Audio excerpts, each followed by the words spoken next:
আমরা কৃতজ্ঞতা জানাচ্ছি আমাদের প্রিয় সাংসদ দীপক অধিকারীকে। দীপক অধিকারী স্বাগতম, দীপক অধিকারী সাংসদ দীপক অধিকারী স্বাগতম, প্রিয় সাংসদ দীপক অধিকারী স্বাগতম, সাংসদ দীপক অধিকারী স্বাগতম। আমাদের দলীয় অফিসে আমরা সাংসদকে একটু দলীয় অফিসে নিয়ে বসতে বলবো। আমরা সাংসদকে একটু পার্টি অফিসে, আমাদের শ্রমিক পার্টি অফিস, এখানে একটু বসতে বলবো। তারপর আমরা বৃক্ষরোপণ এবং বৃক্ষ প্রদান অনুষ্ঠান করবো। বন্ধুগণ, আমাদের প্রিয় সাংসদ দীপক অধিকারী এসছেন নির্বাচিত হওয়ার পর। এই প্রথম আমরা বৃক্ষরোপণ কর্মসূচি পালন করছি। আমাদের সকলের সকলের নায়ক যেমন কথা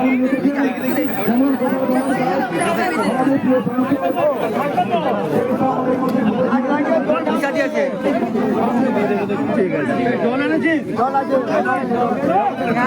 আছে, বাড়িতে।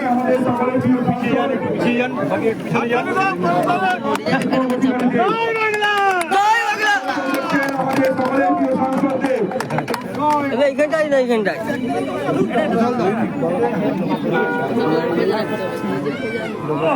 আস্তে আস্তে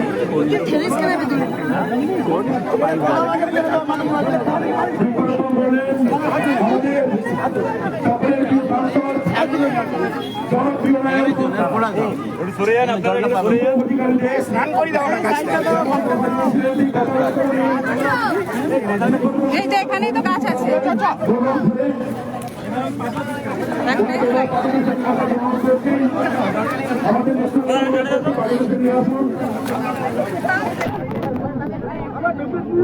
আমাদের সকলের প্রিয় সাংসদ, আমাদের জনপ্রিয় সাংসদ দীপক অধিকারীকে বৃক্ষরোপণ করলেন। যেমন কথা যেমন কাজ, উনি যা কথা দেন সেই কথা উনি রাখেন, সেই মতো উনি সারা ঘাটাল লোকসভা জুড়ে আজকে বৃক্ষরোপণ কর্মে সামিল হবেন। আমাদের খানপুর ব্লকের বলরামপুরে বৃক্ষরোপণ কর্মসূচিতে সামিল হলেন উনি।